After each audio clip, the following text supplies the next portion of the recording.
Hello and welcome to Money Tips. It's Charles Kelly, author of the book Yes, Money Can Buy You Happiness, and we're here today on a sunny Sunday afternoon in London where spring is in the air, but people are not out and about as usual on a Mother's Day. So happy Mother's Day to all mothers around the world.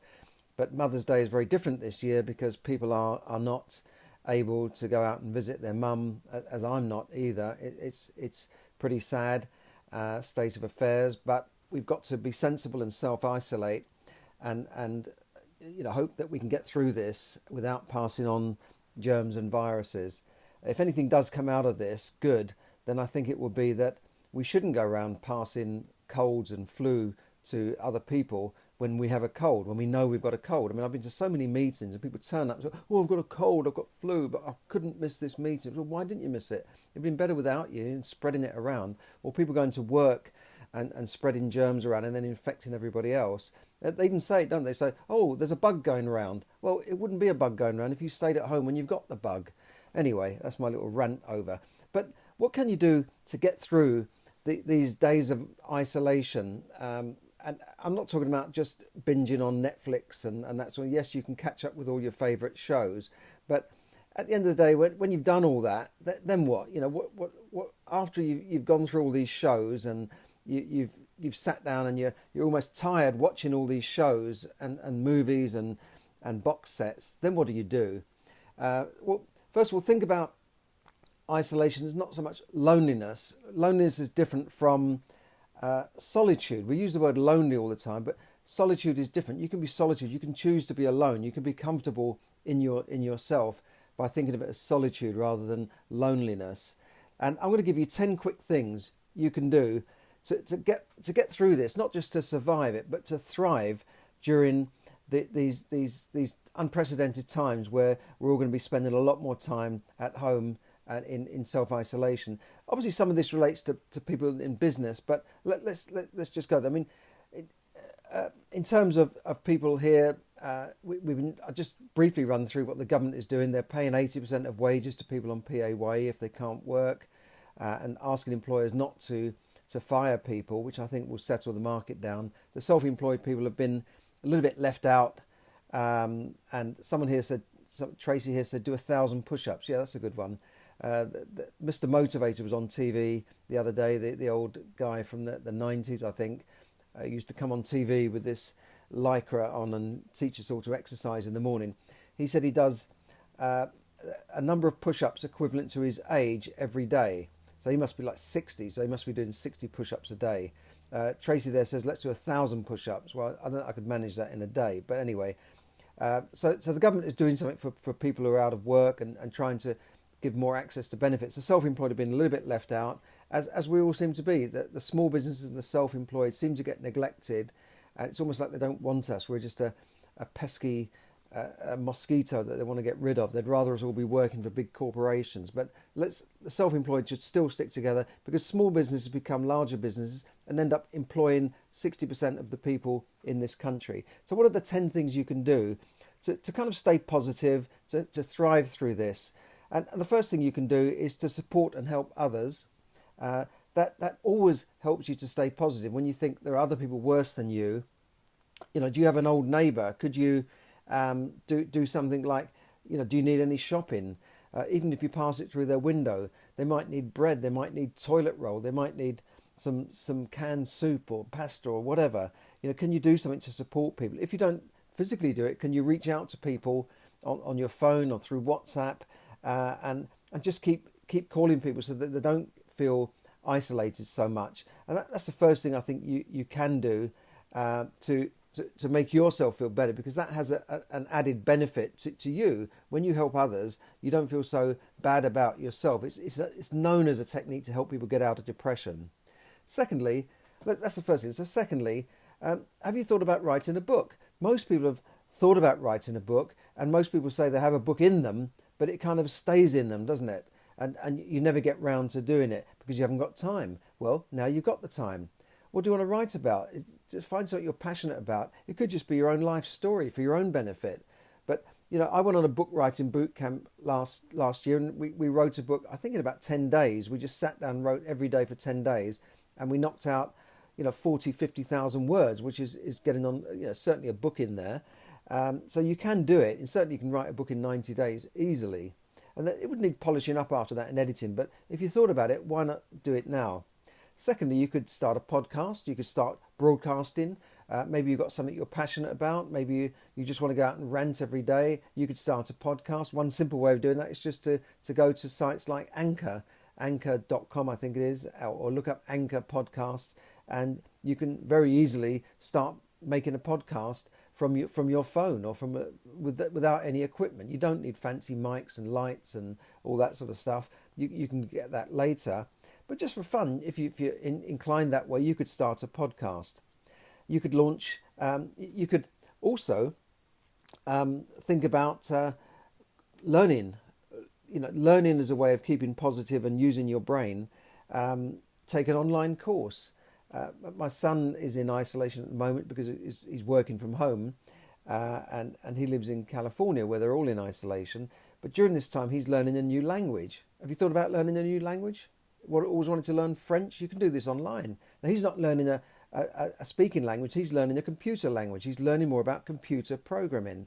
Now, that's something. Could you learn how to build websites? I'm sure you could. Could you learn how to just do the things that you're wondering how to do? For instance, if you're in business, you might now say, well, I want to learn how to run Facebook ads. And there's a whole, there's hundreds of pages on Facebook on running Facebook ads. It's boring stuff, I know, but now you've got the time to go through and learn these things. There's so much you can learn online just from watching YouTube videos, free stuff you can learn, let alone paid courses. There are thousands of things you can learn whilst you're in isolation. So that's another that's steps. So we've got 1, 2, 3, 4. Number 5 here. Get control of your finances. And I've talked about this in my book, haven't I? In Yes, Money Can Buy You Happiness. Getting control of your finances. Making that spreadsheet to show where your money's going and what money is coming in and where it's going. Get yourself organised. Get your life organised. Financing and getting your finances and your life organised is very important, especially now when money could be short. Maybe make a little plan now to see, what would happen. Your doomsday plan, like what's going to happen if this happens. What's going to happen if that happens. How long can I last without money coming in if my job stopped? What can I do to remedy this situation? What things could I liquidate? What assets could I liquidate? Could I sell stuff on eBay or down at the pawn shop? Whatever. Get control of your finances. This is an ideal time to say get control of things when you perhaps didn't have time to do that before. You could also clear clutter out of your life, right? This is the time when you could really get that Feng Shui book that you've been meaning to read all this time, because it's not all mumbo jumbo. It makes sense to clear stuff, doesn't it? It makes sense to have a clear room and a clear mind. They talk about energy in the room and the chi and all that sort of stuff. But even if you say, well, that's all mumbo jumbo, you've got to admit that there is something in it, because if you have a room full of clutter and an untidy table and desk, it clutters your mind, doesn't it? So it does make sense. It makes practical sense. These ancient things make practical sense. So now could be a time to clear out the clutter in your life, clear out that garage, give stuff to charity if the charity shops are open. I'm sure there's something you can do to make a positive contribution in your life right now and clear out the clutter. So we've got 1, 2, 3, 4, 5, 6, 7. Think about meditation, mindfulness. This could be a good time to kind of slow down and think about this. Smell the coffee, look at the sunny sky, look at the birds, go for a walk in the park. Think about mindfulness and meditation. I don't mean you can spend all day sitting and meditating, but there are so many free resources to get into mindfulness and meditation. Even Amazon Alexa, you can say, Amazon Alexa, get me a mindfulness meditation, and they'll give you a choice. You can go on YouTube. There are so many free resources, apps and that sort of thing. Very, very cheap apps and some free apps to get into, just to meditate. And meditation can be as simple as breathing, thinking about your breath, sitting comfortably. You don't have to sit in a lotus position and go and all this. You can just sit down and just think about your breath, concentrate on your breath, and try and clear your mind so that you can focus. A lot of mindfulness is focusing on the right things, and too often our minds are all over the place. We're thinking about this, we're thinking about that, we're worrying about yesterday, we're worrying about tomorrow, not really appreciating today and the now. So that's another thing you can get into. You could, if you start an e-commerce business, start an online business. Some people are in businesses which are physical. Maybe you can start the e-commerce business. Learn how to do it. If you don't know how to do it, email me and I'll put you onto some courses on how to start e-commerce businesses. But there's a lot of free resources out there. I was talking to people who are doing physical therapy and they're suffering. So why not do an online physical therapy course, or you could maybe teach people how to do exercises without actually being there with them by doing conference calls and learning how to use Zoom and other resources, FaceTime. There's so many ways of delivering something without actually being there. Because a lot of physical therapy I've found is they say, well, just do this and do that. I've had a bit of trouble with my neck, and so we'll just do this, do that. And in a way, that could have been done over a conference call. So if you're in a business that's physical, maybe you can learn how to turn that into an online course and turn that to your advantage, and maybe start putting out content. And that's the next thing. If you're in business and you want to build an audience, maybe you can start by putting out more content now that you've got time. You've got free resources on Facebook, YouTube, so many free resources, and this is the time you can start maybe tripling or doubling your content that you put out to help yourself. And the last thing is you can build your audience, especially if you're in business. You can start maybe learning how to build an audience, whether it's through email marketing, affiliate stuff, or just putting out the content again to build an audience so that you can help you get through these tough times, especially for self-employed and the small business. I'm not saying everybody would want to do this, but I think in those 10 things, there's something for everyone. Let's run through them again. 1, support and help others. Reach out to other people so that you can make yourself feel better. 2, have you thought about writing a book? There must be a book in all of us. Or just do some writing. You don't have to be a whole book. You could write essays. You could write stuff about your life. Write your story. Number 3, start a podcast if you're inclined to want to do that. Number 4, take an online course. Learn something. Try and learn something, because when you're learning, you feel positive when you're learning, right? It's something that makes you feel better. It keeps your mind active if you're learning rather than just vegetating in front of the TV. So think about taking a course online or doing some learning.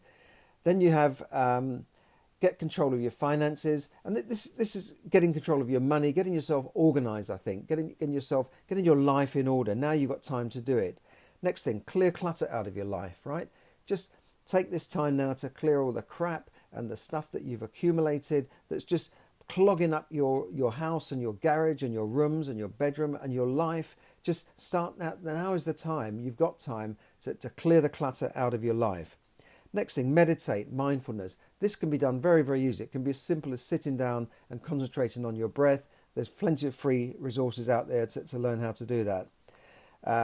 Number 8 then is start an e-commerce business. And this could be turning your physical business into an e-commerce business, or starting that business you've always thought about but you've never had time to do, to get done. Number 9 then is to put more content out there.